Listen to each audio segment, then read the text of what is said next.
हमें पढ़ाया जाता है हम बंदर की औलाद है, हम वन मानुष थे सुंदर मानुष बन गई। ऐसा होता है? आज दिन तक पढ़ाया जा रहा है, हम पढ़ रहे हैं, हमारे बच्चों को पढ़ा, ठीक है, होता होगा। मुझे प्रमाण सिद्ध करके दिखाइए। आपने मनुष्य में तो परिवर्तन बता दिया कि वो तो ऐसा जंगली था और फिर इतना सुंदर बन गया, इतने सुंदर माताएं बने, इतने सुंदर पुरुष बन गए। तो एक काम कीजिए, एक भैंस का उदाहरण मुझे बता दीजिए। पहले संसार में भैंस किस रूप में आई थी जो इस समय है? वहां ठन ठन गोपाला, कोई जवाब नहीं। ऊंट कैसा था? वहां कोई जवाब नहीं।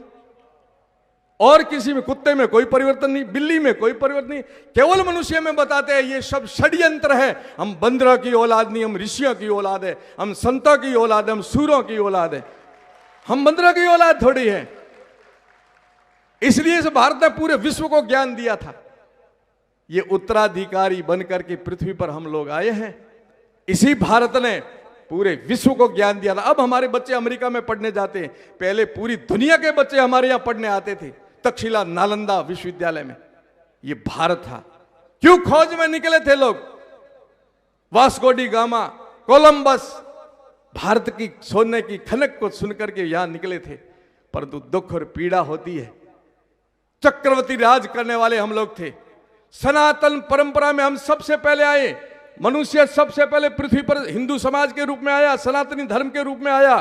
चक्रवर्ती राज था हमारा चारों दिशाओं में। परंतु दुख और पीड़ा के साथ कहना पड़ता है कि इस समय हमारा एक भी देश नहीं है।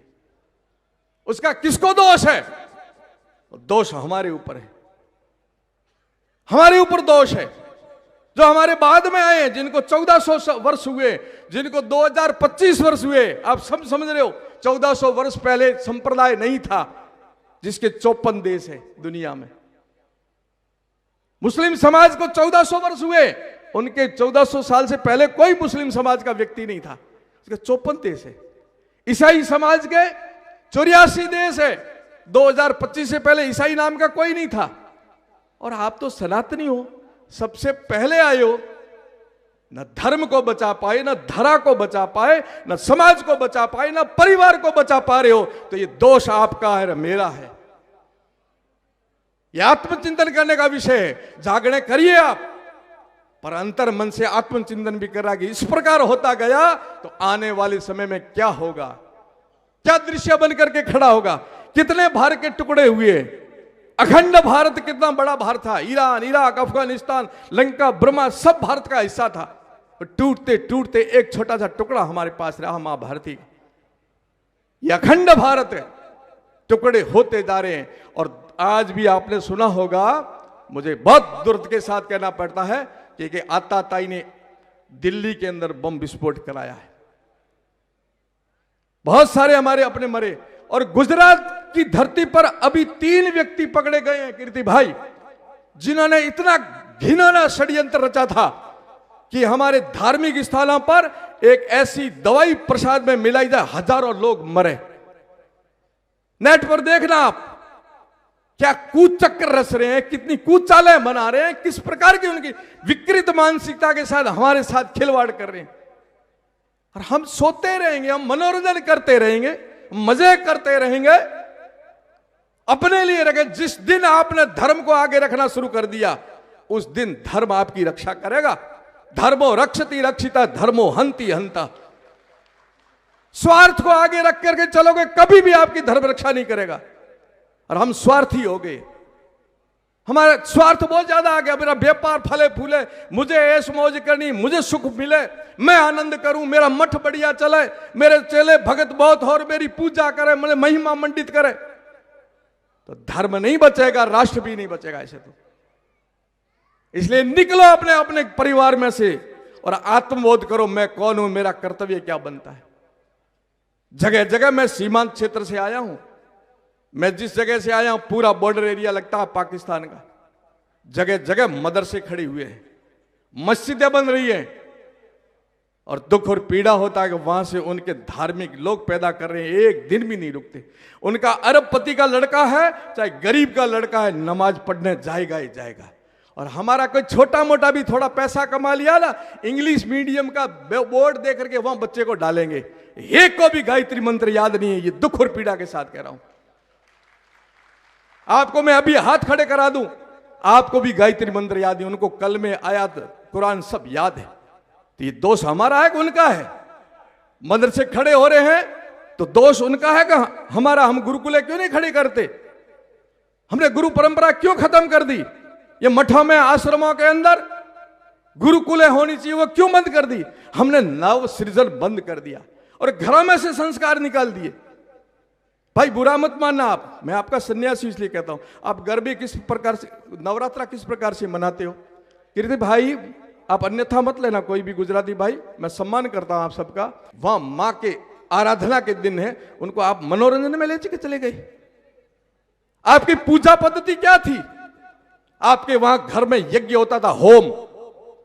राजा दिलीप के समय कोई हिंदू परिवार ऐसा नहीं था जिसकी छत होम के धूप से काली नहीं हुई हो। फिर होम से हम धूपिये पर आए, धूपियों करो, धूपियों करो। फिर हम दीपक पर आए और दीपक पर अब अगरबत्ती, अगरबत्ती से लाइट वाला बल्ब जलाते हैं। ये हमारी परंपरा हमने छोड़ी है। दीपावली बनाना बंद कर दिया हमने, होली का रूप बदल दिया है। पहले होली मिलाते थे, गांव में एक होली होती थी, सभी सामूहिक होली मिलाते थे और सुबह छोटे बच्चे को, नवजात को ढूंढ कहते थे और सामूहिक होली होती थी। और ढूंढने का एक बहुत अच्छी परंपरा है कि वो बच्चे यदि आपस में कभी छोटा मोटा बोल भी जाते तो बड़े बुजुर्ग आके कह रहे तुम्हें शर्म नहीं आती है, तुम एक होली ढूंढोड़ा, बैठ जाओ, चुपचाप बैठ जाते। अब एक होली ढूंढी हुई नहीं है, सबकी होलियां अलग कर दी हमने। जात नहीं अलग करो, हमारी जात नहीं अलग करो, हमारी गली नहीं अलग करो, तारे मारे बने नहीं एटे होली अलग करो, बधोरे मोए होली लागेली से। क्या कर दिया आपने? अपने त्योहारों का भी रूप कैसे बदल दिया आपने, अपने व्यवहारों का रूप बदल दिया, अपनी वेशभूषा बदल दी। चोटी सिर पर, क्या होता है चोटी? शिखर, मंदिर का शिखर, पहाड़ का शिखर, सिर का शिखर, शिखा एक झटके में कटा दी तुमने। क्यों कटाई तुमने? वो आपके पुरखों का तगमा था, टाइटल था, कोई पदक था। कोई अभी आपको पद्मश्री मिल जाए तो आपकी आने वाली पीढ़ियां संभाल के रखेगी, ऐसे नहीं को फेंक देगी।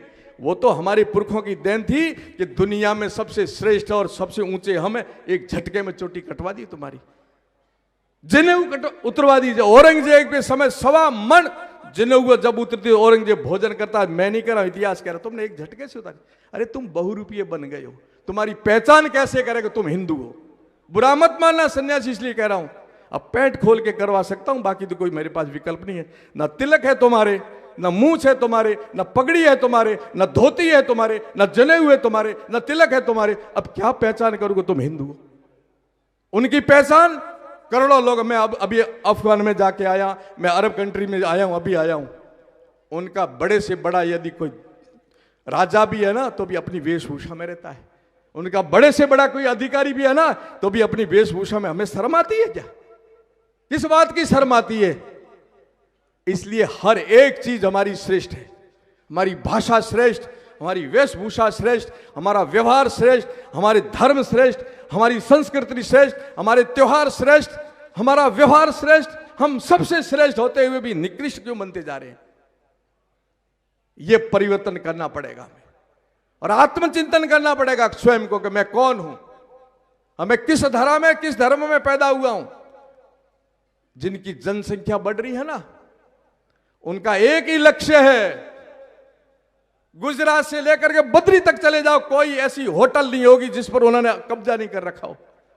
मुझे भी भूख लगी, मैं अहमदाबाद से आ रहा था, वाईफाई बहुत बढ़िया होटल थी, पर बच्चा जो बैठा था उसके लांग थे, कानों में मूछे थी, डोरा। तो मैंने कहा ये तो हिंदू होगा, पूछा तो वो भी मुस्लिम ही निकला। आप जितने प्रोडक्ट पैदा करते हो, ये जो गंगा जल लाते हो, फूलियां लाते, ये भी वो बना रहे हैं। और तो और हर क्षेत्र में उन्होंने अपने पैर रख दिए, किसी भी प्रकार से पीछे नहीं है, व्यापार में, जगत में और किसी जगह। और हम अपने पीछे पीछे रहेंगे तो ये तो धर्म ऐसे नहीं कहता है। हम उनकी हत्या तो नहीं करना चाहते हैं, वो हमारी हत्या करना चाहते हैं, क्योंकि उनके धार्मिक पुस्तकों में और उनके धार्मिक गुरु यही कहते हैं काफिर रहना नहीं चाहिए। हम तो कहते हैं सर्वे भवन्तु सुखिनः, हम तो सर्वे भवन्तु सुखिनः पाठ पढ़ाएंगे। ये जो जनसंख्या बढ़ करके जिनका है ना गजवाए हिंद करने का सपना, उस दुस्वप्न को भी रोकना है तो हमें रोकना है कि ये भारत पर हम बैठे हैं, हमारे कालखंड के अंदर तुम्हारे कोई सपने साकार नहीं होने देंगे। और हो गए तो दोष मेरे ऊपर, दोष आपके ऊपर भी आएगा। हमने केवल मौज की है, धर्म और राष्ट्र के लिए नहीं जगे। हम पैसों के लिए, परिवार के लिए जगे, पर राष्ट्र के लिए नहीं जगे। राष्ट्र के लिए जगोगे, धर्म के लिए जगोगे, तब कोई नहीं रोक सकता। वो धर्म को आगे रखते, हम स्वार्थ को आगे रखते। ये छोड़ना पड़ेगा, ये छोड़ना पड़ेगा हमारे को। और ये ड्यूटी, ये कर्तव्य, फर्ज सबका बनता है। एक प्रतापरी का, एक कीर्तिदान जी का नहीं बनता है, हम सबका बनता है। ये हमें तय करना है। वो तो अपनी जनसंख्या बढ़ा करके इस प्रजातंत्र की कुर्सी तक पहुंचना चाहते हैं, जिस पर मैं पहुंचा हूं, जिस पर मोदी जी पहुंचे, जिस पर योगी जी पहुंचे हैं। उस प्रजातंत्र की कुर्सी तक वो जनसंख्या बढ़ा करके कब्जा करना चाहते हैं। आप क्या कर रहे हो? हम दो, हमारे दो, बस पूरा करो मामला। नहीं, अपने नहीं हंज नहीं आवतो के। अब वधारे छोकरा अपने हंज नहीं आवता। वो कहते हैं खुदा पालेगा, और तुम तो अपने ऊपर लेते। मैं अभी प्रवेश कर रहा तब बोल रहे थे, मेरे से पहले जो भजन गा रहे थे आप ही थे ना, आप बोल रहे थे कि देखो माँ, यहाँ तो जब असंभव था तो संभव कर दिया माता जी ने, वासुकी जी ने संभव कर दिया। तो वो कहते खुदा पालेगा, तो हम भी कहेंगे ईश्वर पालेगा, हमारी चिंता नहीं। पैदा भी वो करने वाला, पालने वाला भी वही है। देनहार और कोई है, देत दिन रेन, लोग भरम मुझ पर करे ताको नीचो नैन। काय की चिंता करते हो तुम लोग? नहीं तो तुम्हारी ये दांदलर, खाचर, फलाना, ढीकड़ा, चारण, सबके समाज धीरे धीरे समेट करके छोटे से हो जाओगे आप। बहुत इतने से हो, तो फिर गोत ढूंढते फिरोगे। मेरी गोत के कितने लोग आए, है ही नहीं, खत्म हो गए। क्योंकि दो लड़के हो गए तो भी रिश्ता खत्म। बहन किसको कहोगे, मासी किसको कहोगे, बुआ, फूफा, साड़ी किसको कहोगे आप? और दो बहनें पैदा होगी तो भी रिश्ते खत्म, दो भाई पैदा हो गए रिश्ते खत्म। इसलिए मैं कहता हूं आपको, यदि आपने शादी की है तो शादी करने के पीछे मौज नहीं है। शादी पीछे करने का जो सिद्धांत और विज्ञान है, वंश की वेल बढ़ाने के लिए किया। मौज करने के लिए नहीं किया आपने शादी। आप गृहस्थ आश्रम में गए हो तो वहां आपकी वंश वेल बढ़नी चाहिए। और शादी करके जब आते हो सन्यासियों के पास या कोई बड़े बुजुर्गों के पास जाते हो ना, तो आशीर्वाद मांगो कि नहीं मांगो? क्या बापू आशीर्वाद आपो? तो बापू शू कहे कि दूधो ना उन पूतो फड़ो। आज भी मैं कहूंगा आपसे कि आप शादी करिए, शादी करवाइए, परंतु संकल्प लीजिए कि दूधो ना और पूतो फलो, आपकी वंश वेल बढ़े, छोटी नहीं बने। सर्व आशा मम मित्रम भवंतु, सारी दिशाओं में मेरे अपने होने चाहिए, नहीं तो खत्म हो जाएंगे ना। तब ये आताताई जिनके दुस्वप्न है, वो ये प्रजातंत्र की कुर्सी तक भी पहुंच जाएंगे।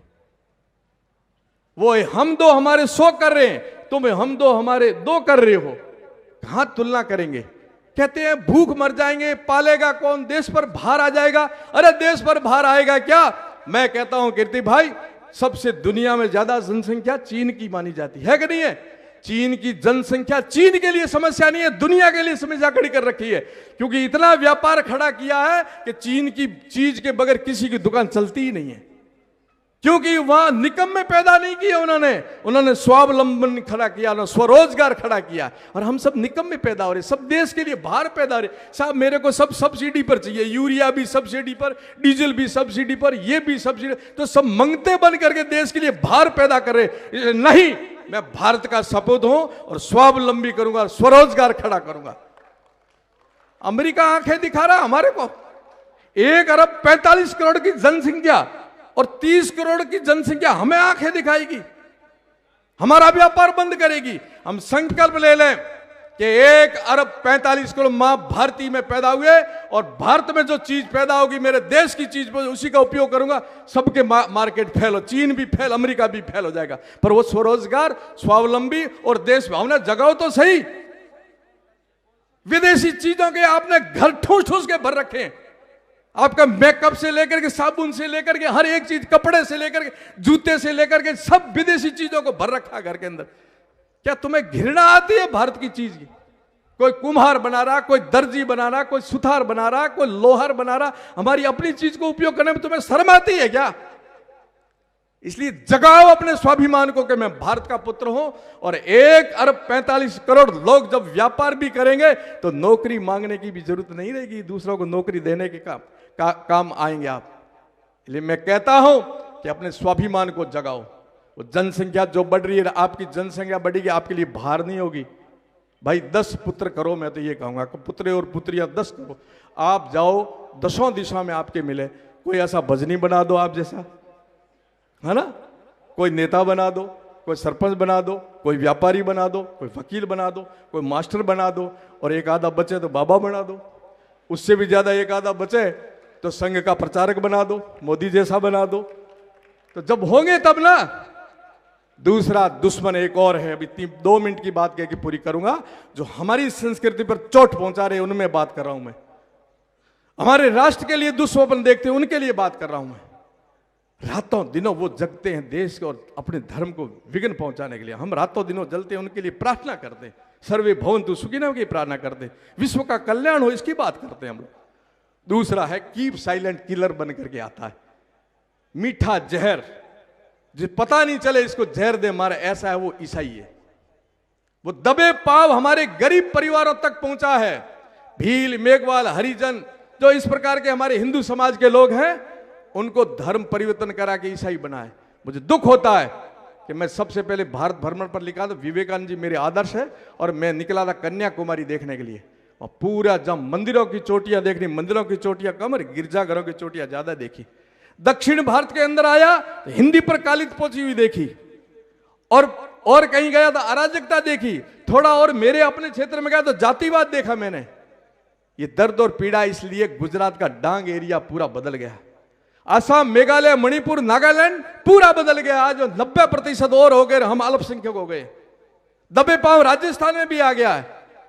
7 समुद्र पार बैठा है ईसाई धर्म का कोई धर्मगुरु, वो भी भारत में आके प्रचार कर रहा है। मुस्लिम समाज का मौलवी कहीं भी बैठा है, पूरी देश के अंदर जाकर के अपने मदरसे खड़े करा रहा है। पर हमारे धर्म का सन्यासी अपना मठ छोड़ करके बीच में नहीं जाता है, अपनी में रहता है। पर अपने पास में अपना नेता, अपना गांव का मुखिया, अपना धनवान व्यक्ति किसी गरीब के घर मिठाई नहीं ले जाता है। खुद के बहुत बड़े गहने सोना पहनेगा, पर अपने पड़ोस में जो गरीब समाज का आदमी बैठा है ना, उसकी चिंता नहीं करेगा, वो हमारे से निकल जाएगा। फिर सोना धोना सब धरा रहेगा, आपके महल माड़िए सब धरे रहेंगे, क्योंकि प्रजातंत्र की कुर्सी पर वो बैठेंगे, नियम बनाएंगे, सब धराशायी करेंगे। उनका यदि कोई धार्मिक व्यक्ति, उनका राजनीतिक व्यक्ति, उनका कोई प्रचारक बन करके दुनिया में आकर के धर्म का प्रचार करता है, इसलिए 54 देश और 84 देश बने, और हम सब स्वार्थी हो गए हैं, अपना सिद्ध करने में लग गए हैं। ये जगना पड़ेगा मेरे मित्रों। इतना कहते हुए मेरी बात को आप गंभीरता से लेना। एक बात कहूंगा, इसमें धांधल परिवार के कितने बैठे, हाथ खड़े करना भाई, बहुत बढ़िया, हाथ नीचे कर दो। चारण समाज के कितने लोग हैं, मंच पर है वो भी खड़े, सामने कर लो। पटेल समाज के कितने लोग हैं, दर्जी समाज के कितने हैं, खाती समाज कितने हैं, लोहार, और कौन सा समाज ज्यादा आया भाई, रबारी समाज, और कोई समाज आया है? अब एक शब्द बोलूंगा, हिंदू समाज के कितने लोग हैं, हाथ खड़े करना। बस ये दृश्य बनाना आपको, ये दृश्य आपको बनाना है, फिर हम विश्वगुरु बनेंगे, फिर भारत का डंका बजाएंगे। मैं मेरे कर्तव्य का निर्वहन करूंगा, आप अपने कर्तव्य का निर्वहन करना। आपका जो ड्यूटी कर्तव्य जिसके आप उत्तराधिकारी हो, उसका उत्तरदायित्व निर्वहन कर देना, कोई नहीं रोक पाएगा। इन्हीं शब्दों के साथ मैंने आपका बहुत समय लिया, इसके लिए मैं माफी चाहती हूँ, मेरी वाणी को विराम देता हूँ। और तुरंत मुझे यहाँ से निकलना, अहमदाबाद जाकर के हवाई जहाज में बैठूंगा, और फिर जयपुर में बैठेंगे, उसमें जाऊंगा, फिर मिलेंगे, फिर राष्ट्र और धर्म का चिंतन करेंगे, बातें करेंगे। केवल बातें और चिंतन नहीं करेंगे, उस पर काम करेंगे, मनन करेंगे, उस पथ पर चलेंगे। सम गच्छध्वम सम वदध्वम सम मो मनांसी जानताम देवा भागम यथा पूर्वे संजानाम उपासित। जिस पथ पर मेरे महापुरुष चले, उसी पथ पर मैं चलूंगा। इस संकल्प के साथ आपसे विदाई लेते हुए मेरी वाणी को विराम देता हूं।